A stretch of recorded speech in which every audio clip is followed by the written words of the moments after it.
rounds, about 12 of the evening. This contest will be fought 3 3-minute rounds, and it is a featherweight amateur tournament semi-final. Entering the cage first into the red corner, please make some noise for Dillan Douglas.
His opponent into the blue corner, please make some noise for Ben El Diablo Robson.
Weighing 66.2 kilograms. Fights out of Next Gen Belfast, with a record of 7 wins, 8 losses, and 2 draws. Please make some noise for Dillan Douglas. The fighter in the blue corner, weighing 64.4 kilograms. Fights out of Matt Academy, with 4 wins and 2 losses. Please make some noise for Ben El Diablo Robson. Dillan Douglas from Next Gen Belfast in the yellow shorts, fighting out of the red corner, 8-4-2, taking on Ben Robson out of the Matt Academy at 4-2. Well, there's no truer test in mixed martial arts than the one-night tournament.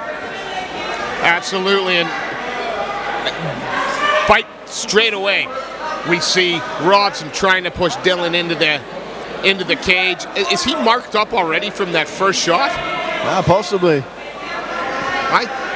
You know, Dillan Douglas came out, you know, he's wearing the Thai style shorts and, you know, certainly not lacking confidence. You've got to believe that Robson wanted to shut him down as quickly as he possibly could. Douglas on top early though. Looked with that jumping the guard for the guillotine, but catching the leg from Dillan, really trying to reap him down. Nice. Dillan hands straight on the head posts, and it's not going to make a takedown easy. Now straight back to his feet. Oh, good work here from Ben Robson, Matt Hughes style, over the shoulder into your own corner, and then drop them like a bad habit. But Dillan Douglas, though, is still in communication with his corner. We saw him just nodding there. And as you say, Steve, he's not making this easy for Ben Robson at all. Now looking for the omoplata. Oh, omoplata there. Now, very rare to see a submission, but certainly a great technique to use to sweep in mixed martial arts, and if nothing else, just throw your opponent off. Robson, though, straight back on top. And throwing down shots while Dillan smiles up at him. I mean, obviously not worried about the position. Unfortunately, smiles don't count on the judge's scorecard. You can smile all you want, but you've got to make it happen. And let's be honest, Dillan Douglas looks like he's certainly a guy who's capable of making things happen in the cage. Absolutely. Ben working hard from this top position, trying to slide that knee for and into the mount. But already, oh my! Dillan just decides, I'm going to turn over now, and does. Yeah, they need to call this man the Jack in the Box, because he's popping up with all kinds of ease. Blocks the head kick. And another little wry smile over to Robson. And Robson has given Dillan Douglas loads to think about. Oh, absolutely. Level changes. Left, right, and now trying to grind the top position out again and succeeds. Yeah, this really is the proverbial tale of two cities here. We've got the classic striker versus grappler styles clash here. And who do you score it to? I mean, Dillan Douglas clearly the more confident and comfortable man on the feet. Ben Robson, though, seemingly able to take the fight to the ground at will. At the same time, Douglas has had no trouble popping back up. It's certainly everyone's to play for going into the second round, Steve. Phenomenal.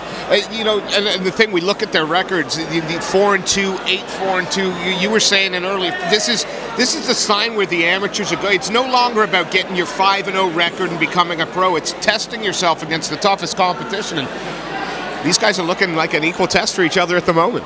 I really struggle to name a truly great amateur that's never lost. I mean, you're literally counting them on the fingers of one hand. I think Jack Shaw. You're struggling really to name that many more greats, or potential greats, we should say, at the amateur level. But as you say, Steve, that's not the important thing here. It's not about records. There's a school of thought that says that amateur records shouldn't even be recorded, and I'd certainly subscribe to that. It's kind of nice to know how many you won and lost. I'm not sure anybody else needs to know in the amateur. Yeah, exactly. But as the round starts, Ben Robson setting the tone, straight in the top position, but Dillan Douglas circling like mad, trying to go. And every time a shot lands, he smiles up at him. Oh, beautiful up kick. He was looking for that, and then pulls him into his guard. Got a butterfly? For my money, it's better to judge amateur fighters not by their records, but the fights they take. Yeah. For example, there's a guy who I've commentated a few of his fights on up in the north of England called Ash McCracken from Barra MMA. I don't believe he's got a winning record to this day, but he just fights every top-level amateur that they'll put in front of him, and he always makes it the fight. And that's what you want to see at amateur level, and that's what we're seeing here tonight at Golden Ticket. These guys, the best guys we've seen tonight are the guys who are testing themselves against the best opponents. Another just effortless bridge and reversal there from Dillan Douglas as he now ends up inside Ben Robson's closed guard. Dillan staying heavy.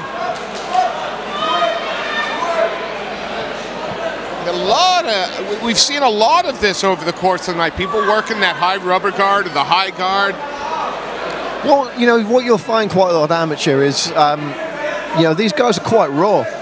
So if your speciality is BJJ, for example, you might have a couple of tricks in the bag that the guy from a striking background maybe isn't able to deal with. Arming guillotine here, and it's over! I'm sorry, I was going to interrupt you. The moment his head dropped in, Dillan had tightened that up, pulled him into the half guard, finished. Beautiful. You do not see that arming guillotine very often in professional or amateur mixed martial arts.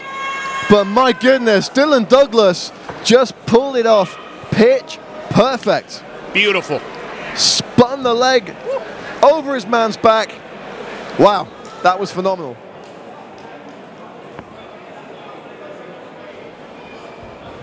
So after 1 minute and 46 seconds of the second round, we have your winner via guillotine, and moving on to the final of the featherweight tournament. For the fighter in the red corner, Dillan Douglas. And please make some noise for the runner-up, Ben Robson.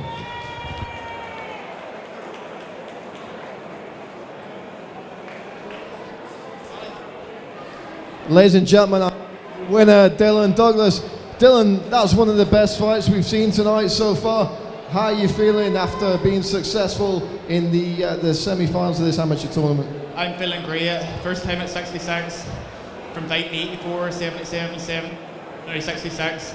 Especially to finish this fight, I'm now on a 4-1 streak, on my way to take this title, and they're not going to stop me. You know, you come out with the Thai-style shorts on and you look like you had the measure of your man on the feet. What was the game plan to keep it standing? Were you looking for a submission at any point? What were your thoughts going into this? Bad, but the idea was to be a bully. Take it where I wanted it. He took me down a couple of times. I was talking shit in his ear, excuse me language, you know, his children. But I knew I would frustrate, and it was all mind games. It was all smile with him at the weigh-ins, give him a dead serious look, start pelting me hard shots in the first round. Well, it's a fantastic performance. Is there anyone you'd like to thank while you're here with us tonight? I'd like to thank all my sponsors, of course my cornermen and fighters Race and Ryan, Rodney Moore of course for being one of the top-notch coaches, Ryan Grin for the BJJ coach, Eamon Lawford, my boxing coach, just all my friends, all my family, everybody that has helped me up to this point.